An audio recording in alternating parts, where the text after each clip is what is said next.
Olá, meu povo lindo! Que maravilha ter vocês por aqui. Vocês estão bem? Bom dia, boa tarde, boa noite. Você chegou no canal André e André na Real, um casal cristão mostrando a sua rotina em tempo real. E o vídeo de hoje é um vlog no qual vocês irão acompanhar um pouquinho da nossa rotina de quarta-feira. Estou aqui fazendo a minha meditação matinal da Palavra de Deus para poder alimentar o meu espírito e estar pronta para trabalhar durante todo o dia e em paz. E enquanto vocês estão acompanhando aí a minha rotina, eu vou ler para vocês mais um trecho do livro O Estudo do Apocalipse. Então, sem mais delongas, bora para esse vlog e que Papai do Céu abençoe a todos.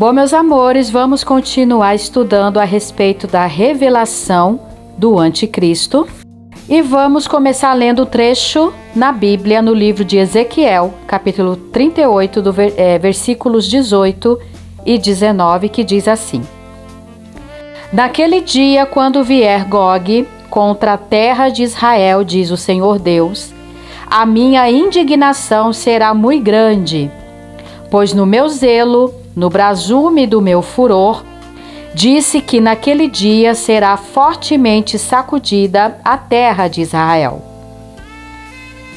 A esse respeito, o Senhor Jesus disse: Quando, porém, vir de Jerusalém sitiada de exércitos, sabei que está próxima a sua devastação. Isto está em Lucas, capítulo 21, versículo 20. Quando Jerusalém estiver para ser tomada pelos seus inimigos, então Deus intervirá com um grande terremoto. Este terremoto com certeza irá destruir a mesquita muçulmana e no seu lugar rapidamente os judeus erguerão o seu terceiro templo, o santuário do Deus de Israel. E será justamente neste templo que o anticristo se sentará e se ostentará como se fosse o próprio Deus, exatamente como o apóstolo Paulo profetizou aos cristãos de Tessalônica, que está lá em 2 Tessalonicenses capítulo 2, versículos 3 e 4. É importante relembrar e conferir o fato histórico de que a Babilônia, há muitos séculos, vem tentando transferir a sua sede mundial para Jerusalém. E isto somente para dar autenticidade ao seu engano de que é cristã. Sim, pois todos sabem que no passado o local onde está a sua sede foi o palco das maiores atrocidades cometidas contra os cristãos primitivos. Foi exatamente lá que os cristãos foram lançados às feras ou feitos tochas vivas sob as vistas dos imperadores. Ora, como é possível a liderança de uma religião supostamente cristã ter a sua sede em um lugar onde o nosso Senhor Jesus Cristo nunca pisou? Não tem cabimento.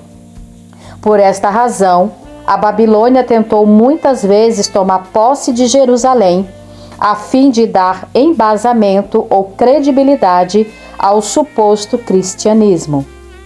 A história registra que expedições compostas por um exército de mercenários, financiadas pela Babilônia, invadiram a Palestina, estuprando e matando homens, mulheres e crianças, além de atearem fogo às cidades, sempre no intuito de tomarem posse daquela terra. Mas Deus não permitiu que Jerusalém caísse nas mãos da Babilônia.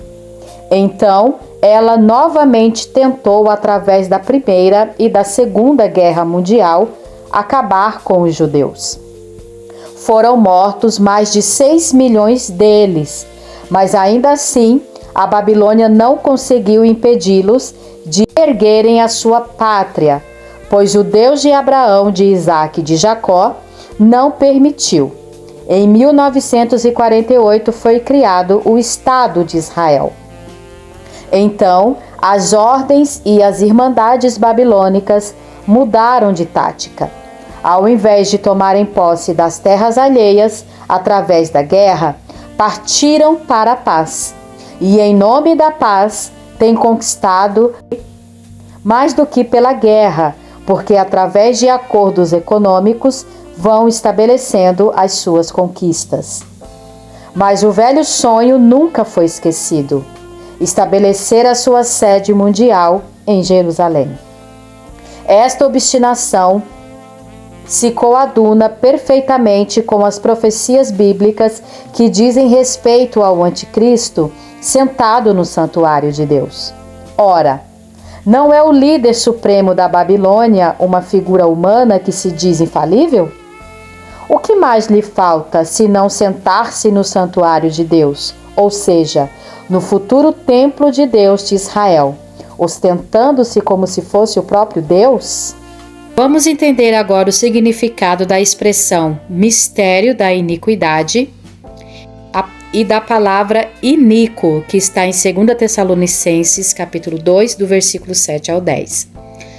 Mistério da iniquidade. Este, como qualquer outro mistério, parece ser inexplicável, pois um mistério sempre supera o poder de raciocínio do homem ou os seus métodos de investigação e descoberta. A palavra iníquo. Assim como o verdadeiro cristão tem a imagem do Senhor Jesus e manifesta o seu caráter neste mundo, o anticristo terá a imagem do mal e manifestará o seu caráter iníquo. Agora vamos ao significado da expressão abominável da desolação, que se encontra em Marcos capítulo 13, versículo 14. Abominável da desolação sugere que a sua abominação será tão intensa que deixará uma desolação.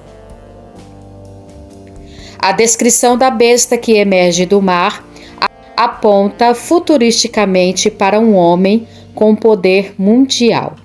Entretanto, a besta já vem encarnando os diversos poderios mundiais durante todo o período histórico até agora. O Império Egípcio, aproximadamente 4 séculos, o Império Assírio, 3 séculos, o Império Babilônico, em torno de 70 anos, o Império Persa, 2 séculos, o Império Grego, 2 séculos, o Império Romano, 6 séculos e, finalmente, o Império da religião que se diz dominante desde o ano 600 até hoje. São, portanto, 14 séculos. Este último império tem se perpetuado no domínio mundial desde a queda do Império Romano.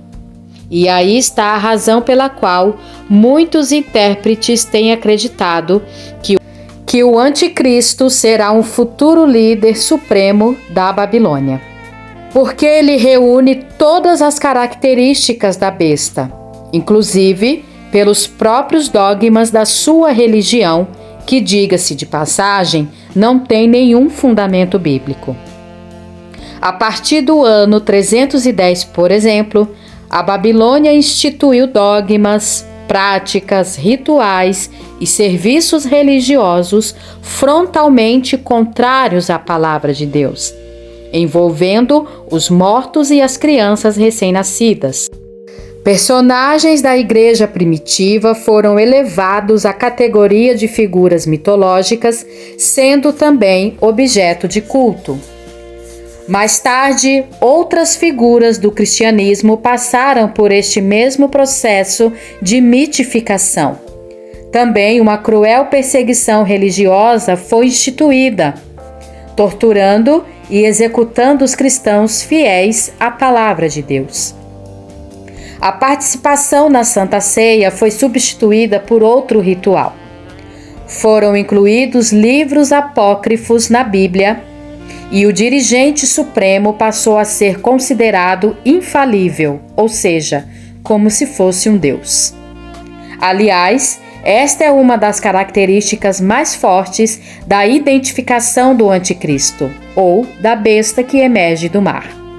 O apóstolo Paulo disse: "O homem da iniquidade, o filho da perdição", a ponto de assentar-se no santuário de Deus, ostentando-se como se fosse o próprio Deus. Isto está em 2 Tessalonicenses, capítulo 2, versículo 3 e 4. Por esta e muitas outras razões, a Babilônia está totalmente contrária aos princípios da fé cristã apresentada na palavra de Deus. Já houve, inclusive, um racha dentro dessa religião que se diz dominante. Há séculos, justamente por causa da proposta de infalibilidade do seu líder máximo. O anticristo é uma encarnação do mal, pois este, como um espírito, precisa usar um corpo humano para difundir os seus intentos. O rei de Tiro, na época de Ezequiel, por exemplo, foi uma encarnação do mal. Bom, meus amores, vou dar uma pausa na leitura por hoje. No próximo vlog continuaremos o estudo a respeito da revelação do anticristo. Bom, meus amores, como vocês viram aí, a minha tarefa principal de hoje foi limpar o meu guarda-roupa e a minha penteadeira. E graças a Deus eu consegui concluir. Agora são exatamente meio-dia. Não vou fazer mais nada aqui porque à tarde, como vocês sabem, eu quero ir para a igreja. E vou dividir com vocês mais um momento de reflexão. Como eu já disse, é o melhor momento do meu dia. Aquele momento que eu paro, esqueço de tudo, respiro e medito na palavra de Deus. São assuntos da Bíblia que a gente leva nos nossos trabalhos evangelísticos, nas quintas e nas sextas-feiras, e que eu estou guardando para dividir com vocês quando eu tenho oportunidade. Então eu convido você, se você puder, fechar os seus olhos e orar comigo para que Deus nos prepare para esse momento todo especial. Vamos lá.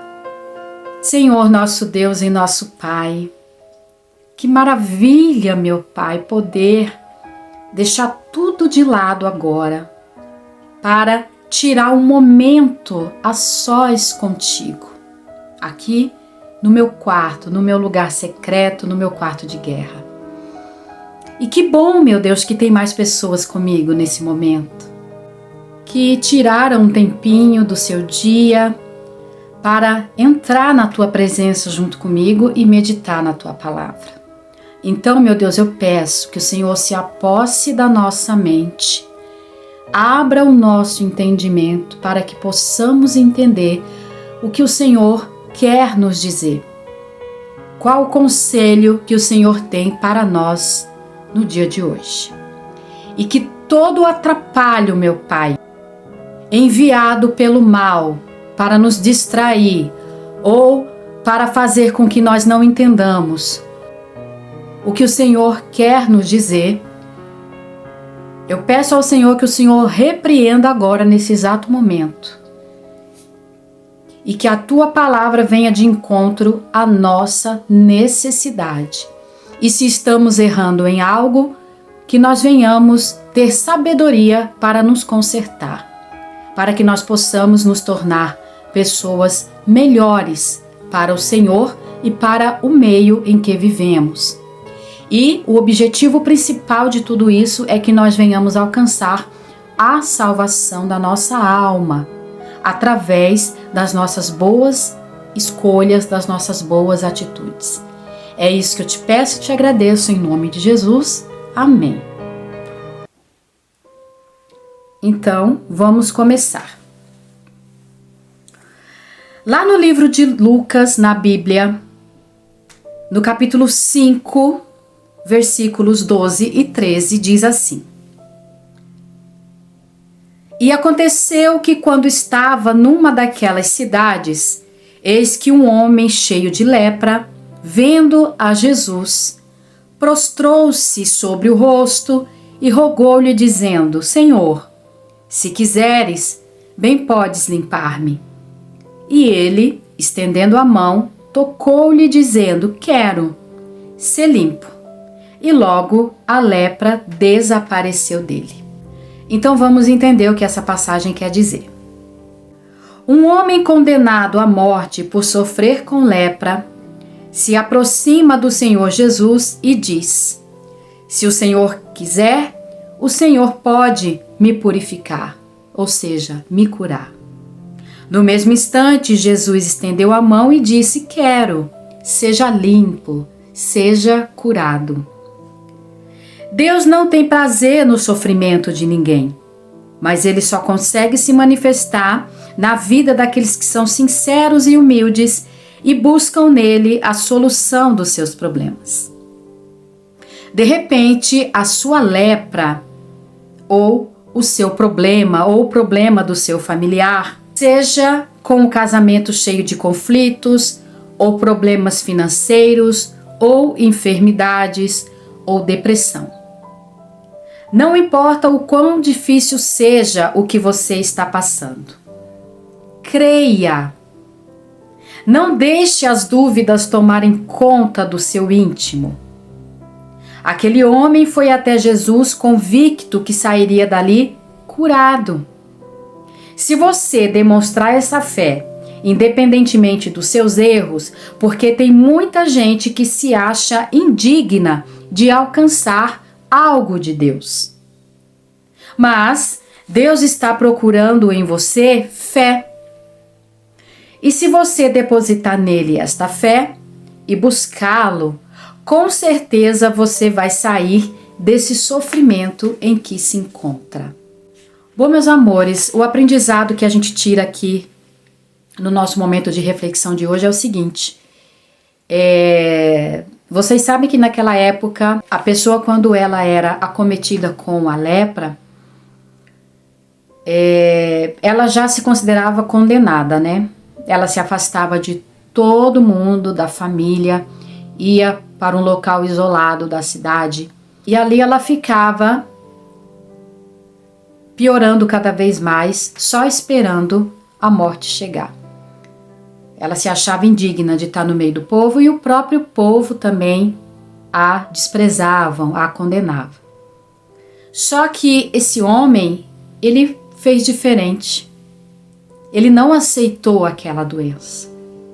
E ele, sabendo que Jesus estava ali, e ele crendo que Jesus poderia curá-lo, ele não hesitou de ir até o mestre pedir a cura. E olha o respeito que ele teve por Jesus. Ele falou: mestre, se o Senhor quiser, o Senhor pode me curar dessa doença. E Jesus, conhecendo o coração de cada um de nós, imediatamente ele percebeu a humildade daquele homem. E ele disse: quero, seja limpo, seja curado. E ele recebeu a cura. E com certeza as outras pessoas que estavam ali em volta ficaram maravilhadas. Aquele homem não aceitou aquele problema, ele não se acomodou com aquela situação. Ele não fez como outras pessoas faziam, né? Se isolar, ficar longe da família, ficar longe de todos, esperando só a morte chegar. E aquela atitude daquele homem chamou a atenção de Jesus e imediatamente Jesus o curou, né? O libertou daquele mal, daquela doença. Trazendo para os nossos dias hoje não é diferente. Seja qual for o problema que você estiver passando, meu amigo e minha amiga, não aceita. Por mais sério e grave que seja o problema seu ou de um familiar seu, não aceite. Não deixe o complexo de inferioridade entrar dentro de você, sabe? Não comece a pensar que é um karma, que é uma provação, ou que você não é digno da misericórdia de Deus, que você não é digno de ser curado, de ser liberto desse problema que você está enfrentando. Não. Vá até a presença de Deus agora aí, nesse exato momento. Se você está passando por esse tipo de situação, não hesite, sabe, de entrar na presença de Deus aonde você estiver e de pedir a misericórdia dele, de mostrar humildade para ele, de esquecer que você é um pecador, de esquecer que de repente, há 5 minutos atrás, você acabou de cometer um pecado grave. Jesus não olha para isso. Ele olha para a humildade do nosso coração, para o nosso arrependimento, para a inteireza do nosso coração, para o quebrantar do nosso coração. E ele, imediatamente, a partir do momento que você se arrepender dos seus pecados e mostrar para Jesus que você não aceita continuar vivendo dessa forma, que você se arrepende e que você quer a ajuda dele, você pode ter certeza que ele vem ao seu encontro e ele vai solucionar o seu problema. Ele vai curar a sua enfermidade, seja na alma ou seja no corpo. Que ele vai salvar a tua alma, que ele vai curar a você ou ao seu ente querido que de repente está enfermo ou está passando por outro tipo de situação. Então, eu vou orar em prol disso. Eu vou pedir a Deus por você, que ele vá ao seu encontro. E se você quiser e puder entrar na presença de Deus novamente comigo agora para pedir isso para ele, eu te convido a orar. Não perca essa oportunidade, que talvez pode ser a última oportunidade que você esteja tendo. Tá bom? Então vamos orar comigo. Meu Deus, continuando na tua santa e gloriosa presença, meu Pai. Eu oro por essa pessoa que de repente está como esse homem, meu Pai. Leproso, leprosa. Que a lepra, meu Pai, não seja uma enfermidade, mas de repente seja um problema. Uma ameaça que essa pessoa está sofrendo. Ou que essa pessoa, nesse exato momento, pode até estar querendo dar cabo da sua própria vida. Ah, meu Deus, tenha misericórdia dessa alma, não deixa que isso aconteça. Penetra com teu poder, meu Deus, no cérebro dessa pessoa, se aposse da vida dessa pessoa, do querer dessa pessoa. E não deixe, meu Pai, com que essa pessoa cometa nenhum ato contra ela ou contra alguém, meu Pai. E se essa pessoa, meu Pai, estiver passando por algum problema financeiro, por algum problema físico, meu Pai, ou dela ou de alguma pessoa, meu Pai, da sua casa, da sua família, vá ao encontro dessa pessoa, meu Pai. Essa pessoa, nesse exato momento, está abrindo o coração para o Senhor, assim como aquele leproso fez. Então, meu Deus, não hesite, meu Pai, de estender a tua mão na direção dessa pessoa e resolver o problema dela. Para que o teu nome seja glorificado na vida dessa pessoa, meu Pai. Se essa pessoa, meu Pai, está longe dos teus caminhos, mostra para ela, meu Pai, fala com ela, que o complexo de inferioridade caia por terra e que essa pessoa volte, meu Pai, ao Senhor. Que essa pessoa se volte novamente, meu Deus, para o Senhor, enquanto ainda há tempo. Que o Senhor cure, meu Pai, que o Senhor liberte, meu Deus, essa alma cativa. E que o Senhor salve ela, meu Pai, salve também a família dela. É isso, meu Pai, que nós te pedimos e te agradecemos em nome do Pai, do Filho e do Espírito Santo. Bom, meus amores, eu vou ficando por aqui. Muito obrigada por ter ficado comigo esse vlog todo, que Papai do Céu te abençoe, te dando muita paz, muita saúde física, mental e espiritual a você e a todos da sua família. Não se esqueçam de deixar o seu like, de se inscrever no canal, de compartilhar para que possamos alcançar o maior número de almas, porque afinal de contas, o objetivo principal do canal Andréia e André na Real é alcançar as almas através da nossa rotina como família cristã e também da palavra de Deus. Fiquem todos com o Papai do Céu abraçados e protegidos e até o próximo vídeo, se Ele assim nos permitir. Se cuidem, amamos você e amamos a sua alma. Tchau!